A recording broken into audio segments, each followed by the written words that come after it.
Mad, sick, Reggaeville. This is Reggaeville. My name is Munchy. I'm in Munich, Germany, alongside my wonderful friend Dennis Al Capone. How are you doing, sir? I'm quite okay, Munchy. It's a pleasure to see you again. Yes, it is my pleasure. Also, you just came in from London. How was the travel? Quite okay. I came in yesterday. It was a lovely flight. So you got to enjoy Munich as well? Yes, I'm enjoying the weather as well. The one that I brought with me. Oh, thank you for bringing that. You're going to play a wicked show tonight. People are already looking forward to it very much. What can the people expect from the show tonight? Some real original DJ style? Yeah, man. I'm taking back the people in the time machine. Yes. Go back, way back in time. Nice. Yes, some Treasure Island Studio One. Nice. Yes, looking forward to that. Mad, speaking of Studio One, you have been part of Studio One. You recorded even before Studio One, but in 1971, you recorded your first single and also your first album with Studio One, which was Forever Version. How was it like back then, the recording? How was the Studio One vibe special to people and artists back in those days? Everything was special, man. Wonderful, very good vibes because all of the big artists them come from that era. To be in same studio as Heptones, Dennis Brown, same studio that Bob Marley started his trade, Ken Booth, John Holt, the lot. Name them. That's the University of Music, Studio One and Treasure Island. Treasure Island is also another university of reggae music. We can't feature one without the other. We were in London in April and we spoke to Winston Francis, who is another artist that recorded with Studio One back in those days. So let's see what he can tell us about this huge era of music back in the days.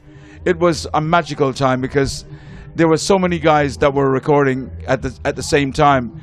Guys like Bob Andy, John Holt, Bob Marley, away from the Wailers, you had Peter Tosh, Bunny Wailer was recording then, so it was a great time.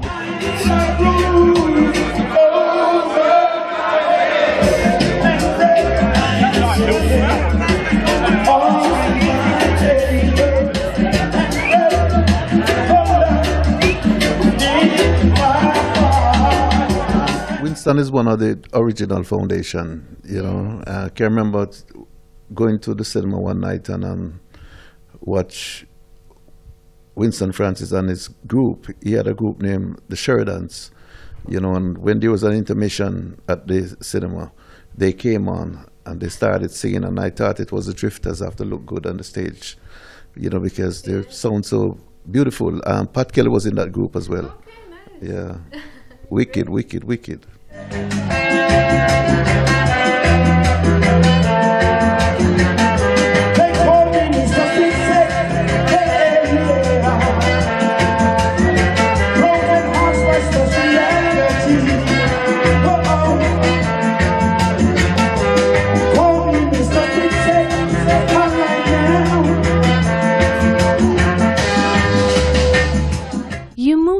To London many years back, about 40 years back from now, and London is also the home for many Jamaican artists such as Alton Ellis, Earl 16, and as we said, Winston Francis. What was special about London back in those days that had so many artists moving from Jamaica to London to Great Britain? I think it's the peacefulness of the place, and Jamaicans on a whole like to migrate, to go abroad and better yourself, to come back home and live a more comfortable life, So people are migrating to United Kingdom, Canada, USA, The whole aim is to go away and better yourself and return to the island, to look after your folks. And that was the main aim. People like us now as artists, we were touring, and some of us find the place a bit nice, so some of us decide to stay. So that's how it was. The artists them really didn't go to stay.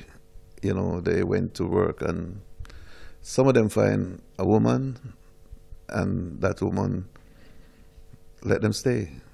What brought so many people to London is in the early days, you know, when we came, we all had records that were in the charts here in England, and the British people treated us so well, you know, and like they say, the grass is greener on this side, you know, of the fence. So, you know, everybody was making money, and, you know, so people just stayed.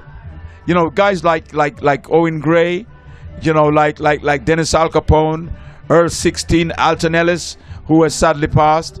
But all these guys just came to England and just stayed. You know, they met, you know, new people in their life, you know, met a lot of different women, you know, and we started having kids. Some got married, and we just stayed. And now, after all those years coming with the migration of many Jamaicans to London, there has a Jamaican music scene, even in Great Britain, has evolved over the years.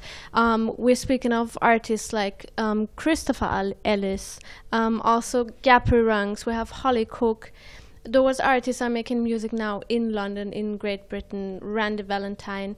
It's a great movement of young artists coming up. Are you also following this development? Are you listening to their songs? And what do you think of the music coming up now in London when it comes to reggae?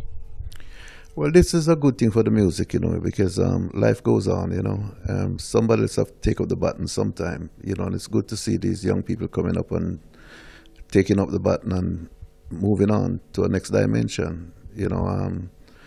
Prince Fatty was recording Hollie Cook, and he also recorded some songs with myself and Winston Francis, Little Roy, and Hautmann, and quite a few other artists. You know, it's a good thing.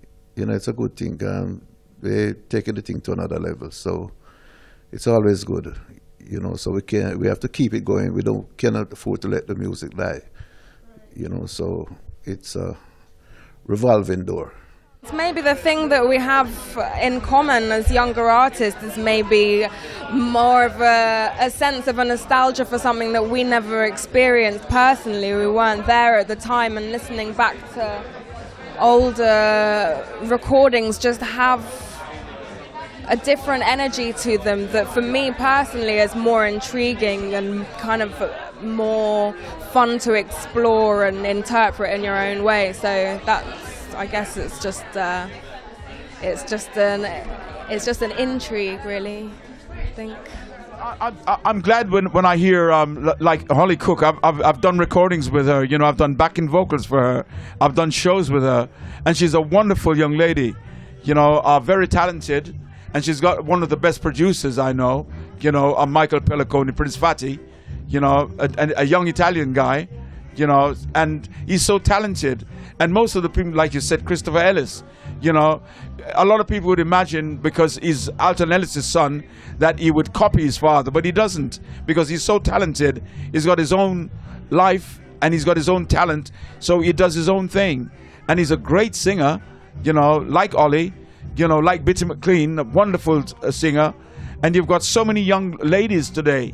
They're so talented, you know, and they're all singing, recording, and they're not doing dancehall like you said. They're doing the original reggae style, because that's what people love. They love to stand up and swing and sway, you know, not jump up and down. You know, they just rock to the beat. And with our kind of music, you have to sing. You know, you can't shout or pretend, you know, you have to sing. And that's what we love about our music.